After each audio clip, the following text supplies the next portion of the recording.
જામનગર નજીક દરેડ વિસ્તારમાં એક પાનની દુકાને મફત પાન ખાવા માટે આવેલા એક શખ્સ અને તેના 3 સાગરીતોએ હંગામો મચાવ્યો હતો અને મફત પાન ખાધા પછી તમારે અહીં ધંધો કરવો હોય તો હપ્તો આપવો પડશે તેમ કહી હંગામો મચાવ્યો હતો અને વેપારી પિતા પુત્ર પર જીવલેણ હુમલો કરી હત્યાના પ્રયાસો કર્યાની ઘટના સામે આવતા ચકચાર મચી જવા પામી હતી। ત્યારે સમગ્ર ઘટના સીસીટીવીમાં કેદ થઈ છે। સામા પક્ષે પિતા પુત્ર સામે હુમલાની વળતી ફરિયાદ પણ નોંધાવાઈ છે।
ગઈકાલ તારીખ 4/2/2024ના રોજ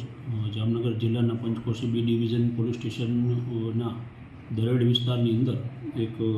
ઇપિકો કલમ 307 મુજબનો ગુનો દાખલ થયેલો છે, જેની અંદર હકીકત એવી છે કે આ કામના જે ફરિયાદી છે નીરજભાઈ નરેન્દ્રભાઈ નાખવા, જે પોતે દરેડ વિસ્તારમાં પાન મસાલાની દુકાન ધરાવે છે અને તેમને ત્યાં ગઈકાલે સવારે 11:30 વાગ્યાના સુમારે જે આરોપી છે હારૂન હાસમભાઈ ખફી એ માવા લેવા માટે ગયેલો અને ફરિયાદીએ એમની પાસે માવાના પૈસા માંગતા માવાના પૈસા આપેલા નહીં અને જો ધંધો કરવો હોય તો પોતાને હપ્તો આપવો પડશે એવી માંગણી કરેલી અને ત્યારબાદ આ જે માંગણી હતી અને ફરિયાદી સરેન્ડર ન થતાં એમની પાસે જે લાકડી હતી એનાથી ફરિયાદીને માર મારેલો અને ત્યારબાદ ફોન કરી અને પોતાના બીજા સાગરીતોને બોલાવી લીધેલા અને ટોટલ 4 આરોપીઓએ થઈ ફરિયાદી અને એમના જે દીકરા છે એમને માર મારેલ, જેમાં એમને માથાની અંદર હેમરેજ આવેલ છે અને આ અનુસંધાને પોલીસે આરોપીઓ વિરુદ્ધ ઇપિકો કલમ 307, 384 અને આઈપીસીની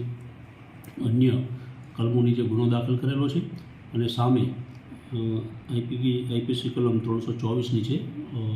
ક્રોસ ગુનો રજીસ્ટર કરવામાં આવેલો છે।